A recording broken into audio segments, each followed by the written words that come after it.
In 1965, a very strange financial transaction took place that would change the American diet forever. The Sugar Research Foundation wired $6,500 to 3 senior nutrition scientists at Harvard University. The money wasn't for independent research, but a contract for a hit job. The target was not a person, but a nutrient: saturated fat. The SRF needed to calm public panic about sugar, and to do it, they paid these Harvard scientists, among the most respected in the world. Their job was to publish a definitive review that officially framed fat as the sole deadly cause of heart disease. Their single, secretly funded article was published, and the sugar industry was officially cleared. Because of that lie, grocery aisles were filled with low-fat products loaded with hidden, cheap sugar to taste better. And for decades, doctors, dietitians, and policymakers followed the Harvard script. But it wasn't the first time the sugar industry had used science to lie. For decades, the sugar industry had perfected a simple playbook. Find the right scientists, pay them the right amount, and the science would say whatever you needed it to say. The tactics only became more advanced and the stakes even higher. That was until one company we all know got too greedy, the Coca-Cola Company. They paid scientists millions to form the Global Energy Balance Network, a group they used to promote the lie that you aren't fat because you drink Coke, but because you're lazy. However, this time, they actually got caught. From a Harvard bribe that poisoned a nation to the Coca-Cola scam that exposed it all, this is how Big Sugar stole science. In 1930, in the Mellon Institute in Pittsburgh, a chemist named Gerald Cox was facing an almost impossible task. Cox was leading a group of scientists whose mission was to distract people from the real dangers of sugar.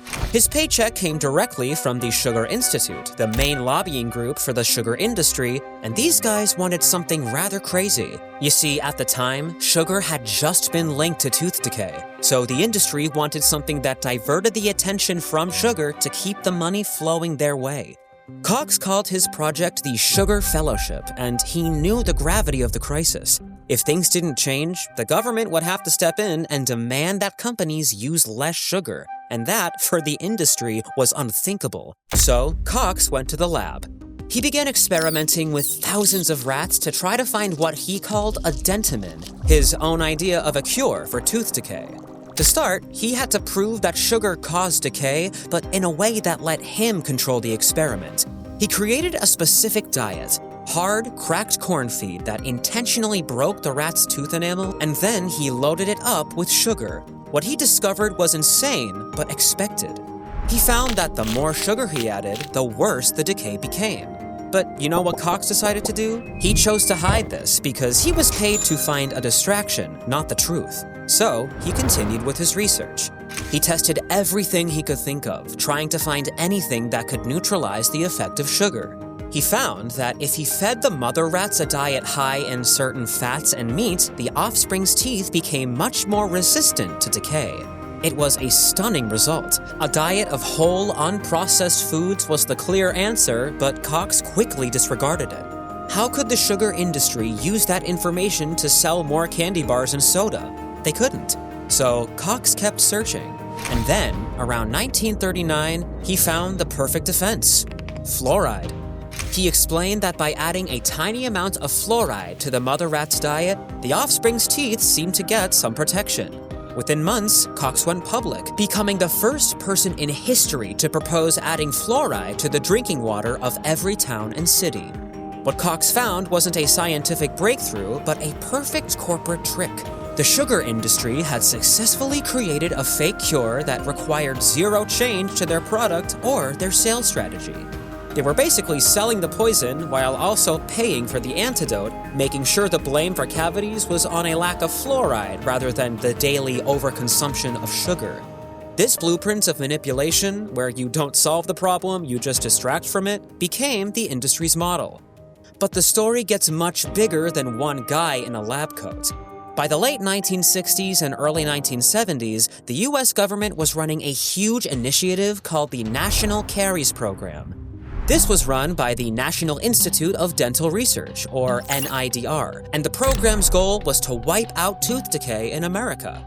Now, if you want to eliminate a disease, you study the cause, right?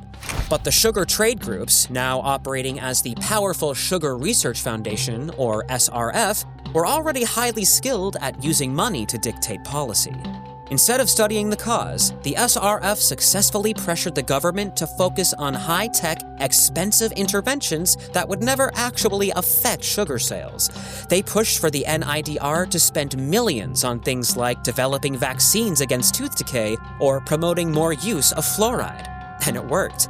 The NIDR shifted the entire focus of the National Caries Program away from looking at diet and sugar reduction. And with that, Big Sugar won again. Today, we're still paying the cost of this manipulation. Gerald Cox established the toxic principle that this industry operates on. The answer to a harmful product is never to stop selling, but to find a brilliant way to shift the blame.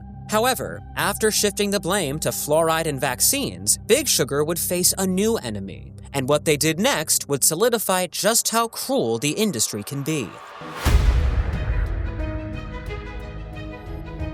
In July 1965, a man named John Hickson sat at his desk with a very serious problem. Hickson was the vice president of research for the SRF, and his job was simple: protect sugar. But that summer, new studies were piling up on his desk saying something that scared the industry. These papers claimed that sugar raised the fat floating in the blood, pushed the heart harder than anyone had thought, and possibly played a role in the growing wave of heart attacks that was tearing through American families. For Hickson, this was a threat to a billion-dollar industry. So he made a decision that he would never put in writing. If science made sugar look guilty, then he would find scientists who could make sugar look innocent. That is how doctors Frederick Stare, Robert McGandy, and Mark Hegsted of Harvard stepped into the story. The three were some of the most influential in nutrition research, and when Hickson reached out to them in 1965, asking them to write a review paper on the causes of heart disease, they agreed. The SRF offered $6,500 for the project, which would be almost $70,000 today. But the payment wasn't the biggest problem. The real issue was the quiet request attached to it. You see, the paper had to make fat look dangerous and sugar look harmless. Of course, Hickson didn't put it directly.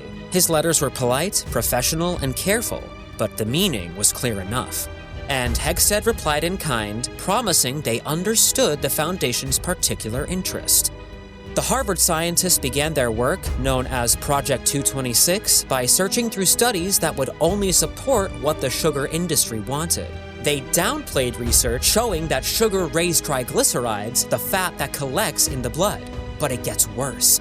They also dismissed experiments showing that sugar changed how the body handled cholesterol. Instead, they leaned heavily on the idea that fat, especially saturated fat, was the main enemy of the heart.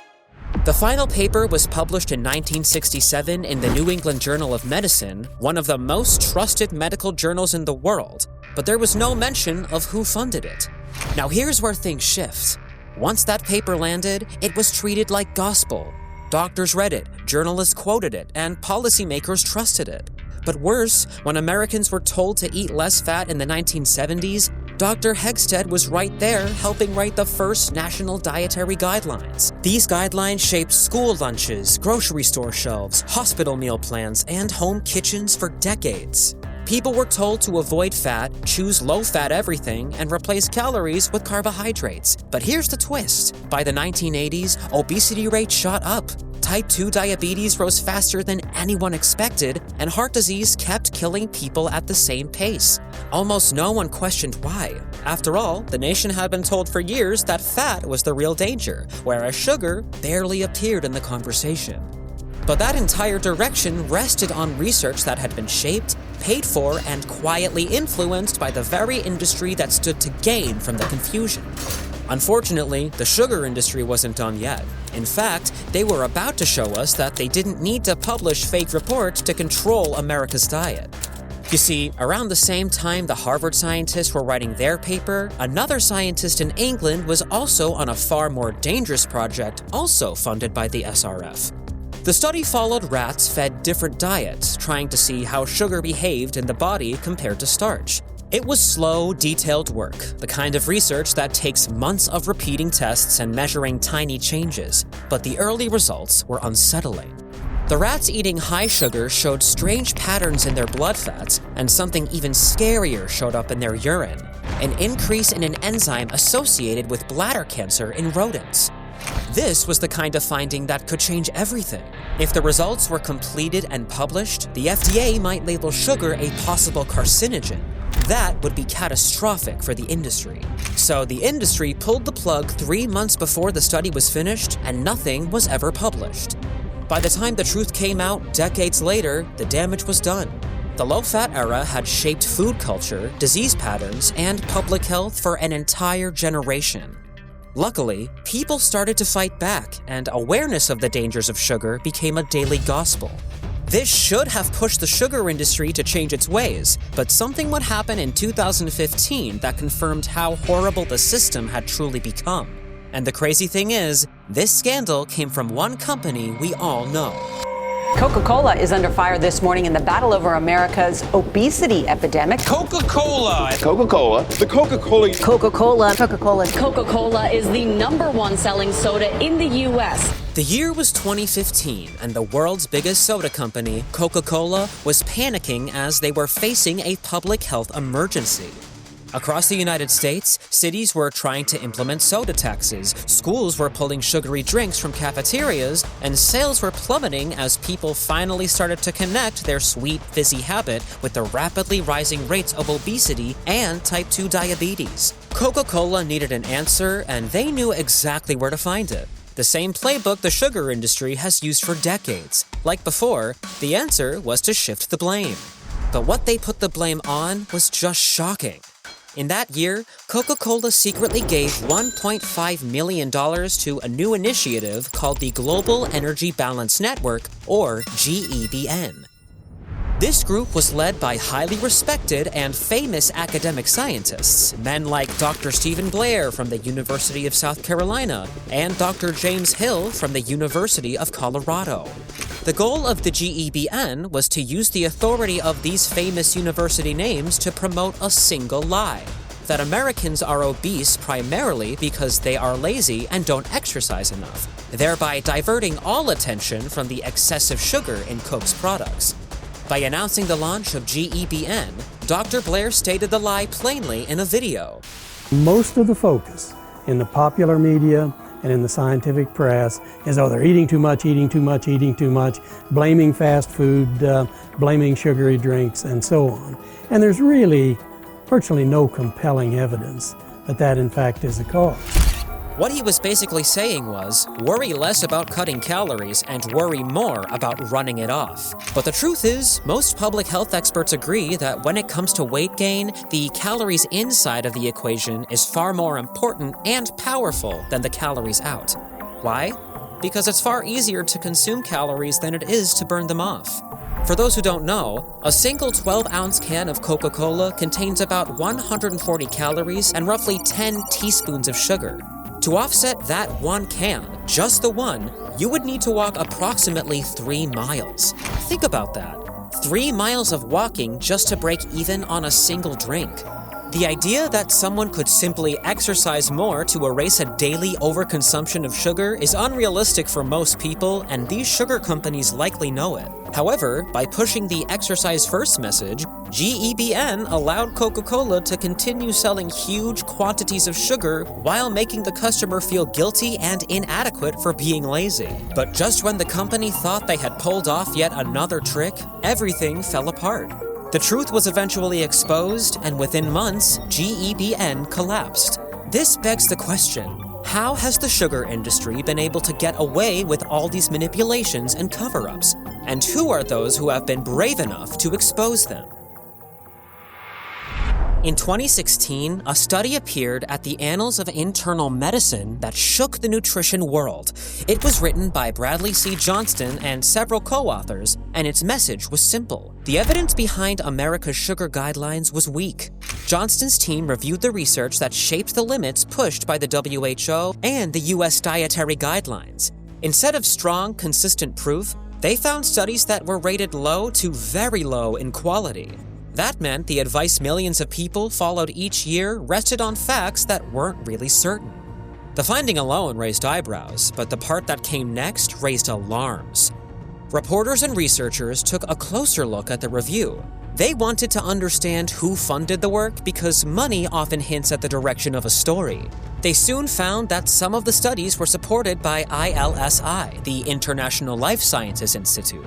On paper, the ILSI looked like a group focused on food and nutrition research. In practice, it had deep financial ties to companies like Coca-Cola, PepsiCo, and Mars. These were companies with a long history of shaping nutrition debates in their favor. So the study's conclusion, which questioned the strength of sugar guidelines, suddenly felt bigger than a simple scientific disagreement. But it gets worse. Lobbying records showed that between 2009 and 2015, Coca-Cola, Pepsi, and the American Beverage Association spent at least $67 million fighting soda taxes and warning labels in 19 states and cities. They fought soda taxes in Berkeley, San Francisco, Oakland, Boulder, and Philadelphia. They spent more than $9 million trying to stop the Philadelphia tax alone. They also spent more than $1 million each year at the federal level, pushing against a national soda tax, opposing added sugar labels on food, and resisting stricter guidelines. But perhaps the saddest thing about all of this is that these companies were donating millions of dollars to health groups that the public trusted. For example, Coke gave money to the NAACP, the Hispanic Federation, Save the Children, the American Heart Association, the American Diabetes Association, and many others. These donations came during years when the same health groups stayed silent or were neutral on soda tax proposals. The pattern lined up cleanly. The soda industry invested in goodwill while fighting any rule that threatened sales. All this makes it hard to see where genuine science ends and corporate greed begins. People trusted charts and white coats, not lobbyists and secret checks. That trust was used to shape diets, blame the wrong things, and cost people their health. Now everything has been exposed and the cost is visible. Obese, sick, and sometimes even dead people who have been misled for decades. If we care about tomorrow, we need honest science, real rules, and a reckoning for those who silence the truth.